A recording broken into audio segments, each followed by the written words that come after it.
ಕೇರಳದಲ್ಲಿ ರಾಜ್ಯಪಾಲರಿಂದನೇ ಪ್ರತಿಭಟನೆ, ರಸ್ತೆ ಬದಿಯೇ ಪ್ರತಿಭಟನೆ ಕುಳಿತಿದ್ದಾರೆ ರಾಜ್ಯಪಾಲ ಆರಿಫ್ಗೆ ಕಪ್ಪು ಪಟ್ಟಿ ತೋರಿಸಿದ್ದಾರೆ ಎಸ್ಎಫ್ಐ ಕಾರ್ಯಕರ್ತರು. ಸೊ ಹಾಗಾಗಿ ಎಸ್ಎಫ್ಐ ಕಾರ್ಯಕರ್ತರ ನಡೆಯನ್ನು ಖಂಡಿಸಿ ಆರಿಫ್ ಮೊಹಮ್ಮದ್ ಖಾನ್ ರಾಜ್ಯಪಾಲರೇ ಪ್ರತಿಭಟನೆ. ಕೊಲ್ಲಂ ಹತ್ರ ಈ ರೀತಿ ರಾಜ್ಯಪಾಲರದ ಒಂದು ಕಾರ್ಯಕ್ರಮ ಇತ್ತಂತೆ. ಆ ಕಾರ್ಯಕ್ರಮಕ್ಕೆ ಬಂದಾಗ ಎಸ್ಎಫ್ಐ ಕಾರ್ಯಕರ್ತರು ಕಪ್ಪು ಪಟ್ಟಿ ಪ್ರದರ್ಶನ ಮಾಡಿದ್ದಾರೆ.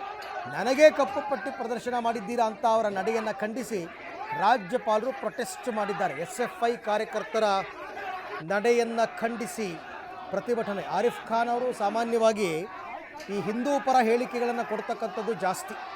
ಹಿಂದೂ ಪರ ಹೇಳಿಕೆಗಳು, ಮೋದಿಯನ್ನು ಹೊಗಳೋದು, BJPಯನ್ನು ಹೊಗಳೋದು ಇದು ಜಾಸ್ತಿ. ಹಾಗಾಗಿ ಎಸ್ಎಫ್ಐ ಕಾರ್ಯಕರ್ತರು ರಾಜ್ಯಪಾಲರಿಗೆ ಕಪ್ಪು ಪಟ್ಟಿ ತೋರಿಸಿದ್ದಾರೆ.